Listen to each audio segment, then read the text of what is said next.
Hey, welcome to another episode of Hometown History. I'm Jamie. And I'm Domi. And we are here tonight to talk to you about the Valencia. So today's presentation is titled Great Depression Punched York, but Valencia Ballroom Dancers Swayed to Swing Bands. This is just the first part of this episode 5.5. So please stay tuned and watch part 2 and part 3 as they come up. So our title is If These Walls Could Talk, the Valencia in York, PA. And this was originally created for the York County History Center for a fundraiser that we did a couple of weeks ago now. But we thought we'd record it now to bring it live to you guys so you can learn more about it.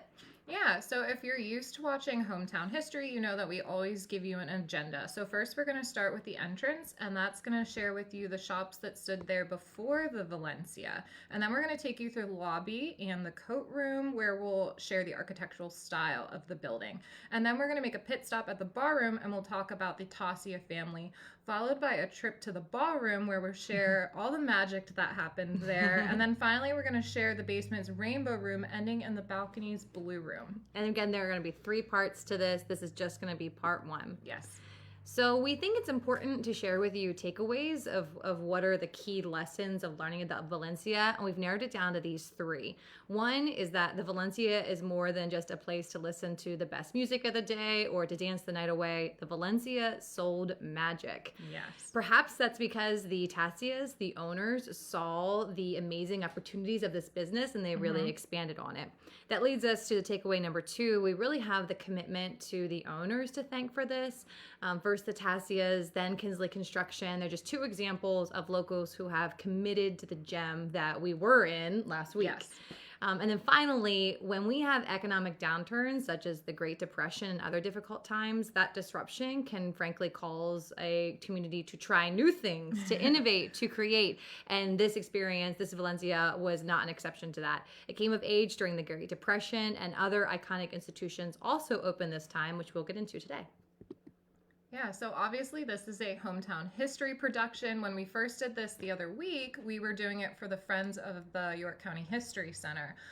But as always, we are in our 5th season, so you can watch our episodes live on Facebook, you can watch them on YouTube, or go through our Facebook page, Hometown History, or witnessingyork.com. A little bit about us. My name is Jamie Noerpel, and I have my doctorate and master's in American Studies, so I love York County history and folklore. I used to be a high school history teacher. Now my day job is working for a nonprofit where we work on public safety efforts. And I'm Domi Miller, and I am the Third Circuit Court of Appeals librarian for the Middle District of Pennsylvania. In my free time, I run Preserving the History of Newburytown, and I'm a Civil War reenactor with the 87th PA out of York County. Getting warm for that reenacting. It is, yeah. It'll Coming be here up before we know it. We want to give a special thank you to Blake Gifford, who is an architect, and he did a lot of research on this building and was, more importantly, open to share that research with us. Jim McClure, who is our third behind-the-scenes hometown historian that pop-ups occasionally in the background. He will not be here today. Not tonight. But usually he joins us. He also did a ton of research, and again, he shares that with the rest of us. And then finally, the York County History Center and the Friends of the York County History Center for hosting the presentation that really pressured Domi and I to say, all right, let's research the Valencia, as well as them being keepers of the library and archives. Yeah. They have so many cool materials there. If you have not been to the library and archives, please go out. They are really the keepers of our history. And then finally, we want to say a big thanks to Rockfish Hospitality Group. They're the ones who manage the Valencia today. And you can still rent a space. It feels like we should get it like a royalty. Like I know. mention directing us. traffic there. Say you heard from Jamie and Domi about the Valencia, and then we'll get 0% of those proceeds. So we're going to start with the entrance. So the facade in the front mimics the 3 buildings that came before the Valencia. So we have a picture up of what it looked like back in 1914. So quite the space. And the Tassias owned a whole fruit store on the left, and then the Coliseum was in the middle, owned by the Schellenberger brothers, and it functioned as a lecture hall and hosted musical performances before World War I. And then after the war, it was a hangout hall and a hangout space with sports like basketball and wrestling. So it was a multi-purpose building. And then the Coliseum restaurant was on the far right, and that was owned by Leisure Westerland. So over the years, it took on a few different lives. Yeah. Oh my gosh. Absolutely. And we really, Blake Gifford, he was able to do a lot of the research and give us the maps that you're looking at today. He showed us that, I'm going to back up here a little bit so you can kind of see the three of them, that the Valencia was not a new construction. This was a renovated and an adaptive reuse, that they took something and created something new. And you can really see the three existing buildings and how they were able to change it. So Blake made the point that they maintained the structural logic of the space, which you can kind of see here in this picture as well. So even like the windows and the doors, they all followed those original lines. So the architects deliberately and calculatingly designed the building to fuse the old with the new. I love that. We love adaptive reuse. Yeah. So now we're going to show you a map of the city block in 1908. And maps like this help us see the changes in towns over time. And you can see the outbuildings, like the sheds that were in the back, as well as the factories and the other dwellings next door. And then we want you to sort of take a look and see what is south of the Valencia. And you'll notice that that's a hotel. And there's still a hotel there today.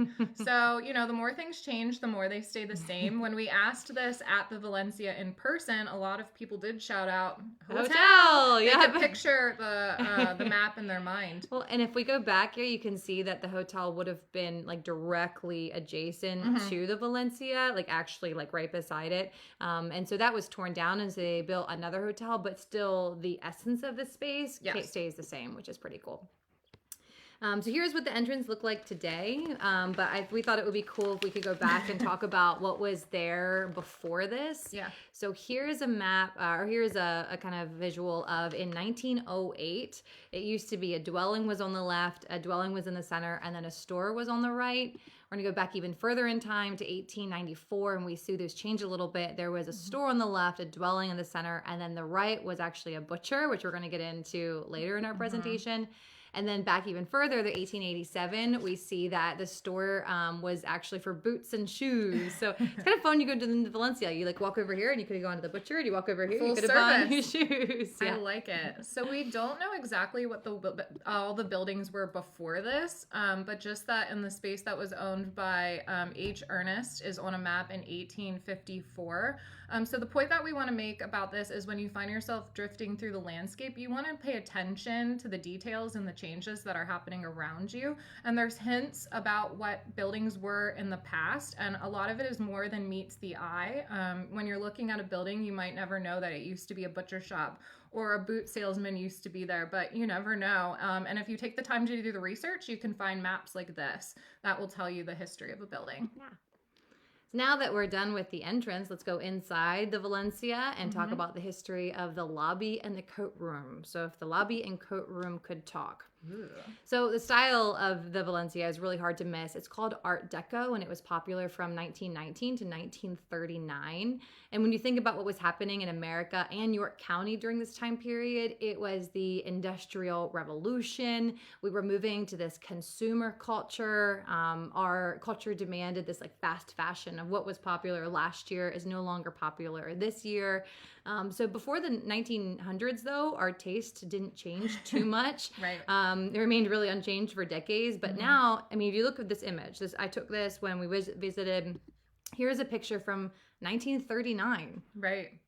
There's nothing different. No. Maybe fresh paint, but it's the exact same. So when you go into the Valencia, it is like stepping back in time almost 100 years. Right. So with the influence of the Industrial Revolution, you were seeing more geometric straight lines. So things like technology and machines were changing our economy, but they were also changing our architecture and our interior design.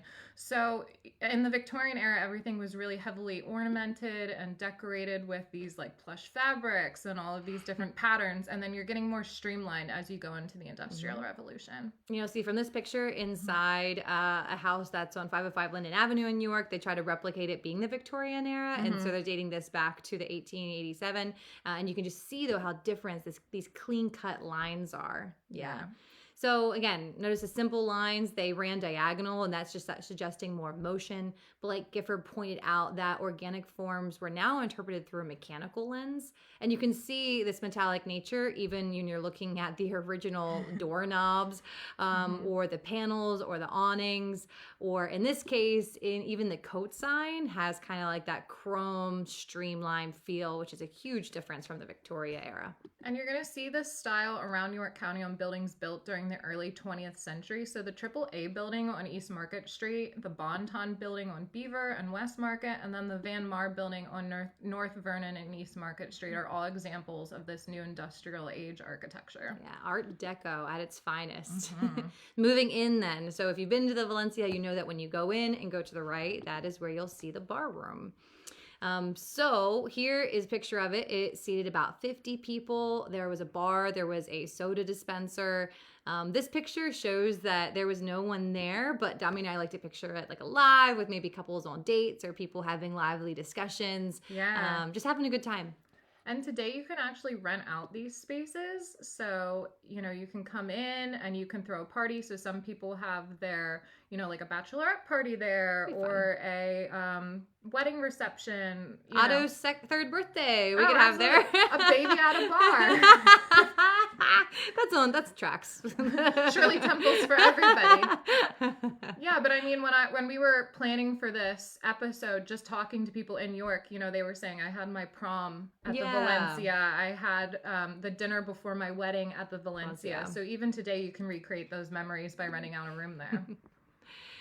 So like we said before, this room used to be a butcher shop before it was converted into the Coliseum restaurant. So here is a picture of the Valencia on like a current day map of what we're looking at. And if we were to go back in time to one of the maps that Blake Gifford found from 1887, you'll notice that you can see meat. And then the fun fact was the sausage factory was right about in the middle of the Valencia. And then in the very back, or about where the stage is, that's where the slaughterhouse was. A little different than today. I'd say. And that's like we always talk about, like if you could have a superpower, mine would be to absolutely have a time machine where I could just like rewind time, like have a little knob and then like be able to rewind it and see what was there beforehand, just to show you how many people lived there and how it changed so much. All the things that happened before we got to be there. Yeah.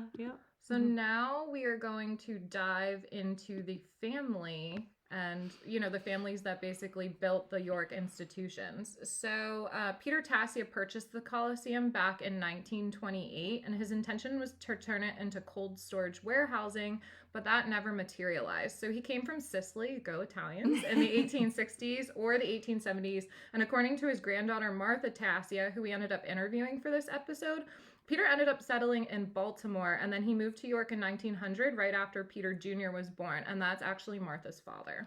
So Peter Tassia got his start by selling fruit and produce from a wagon, which is super interesting when you think about the American dream and immigration coming here. Build his way up. Starting without very much at all.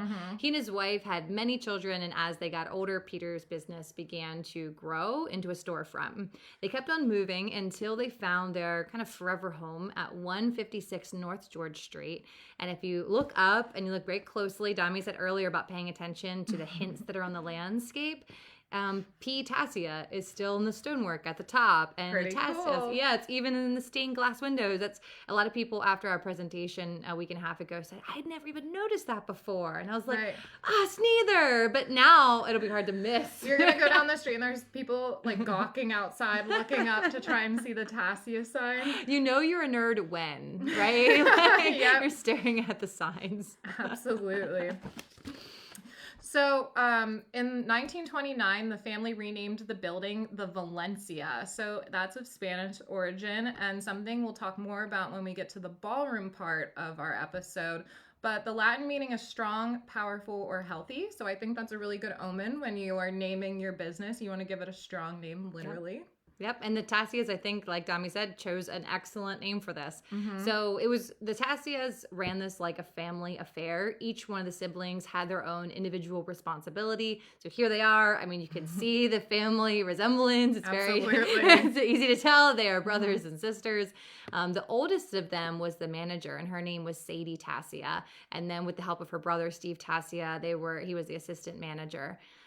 Here's a picture of them from 1977, years later. I love it. And what's interesting is that, like, today we have big names in our community like Appel, Kinsley, Shipley, but a century ago, one of the big names was the Tassium.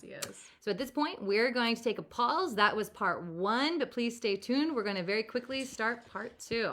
Thank you.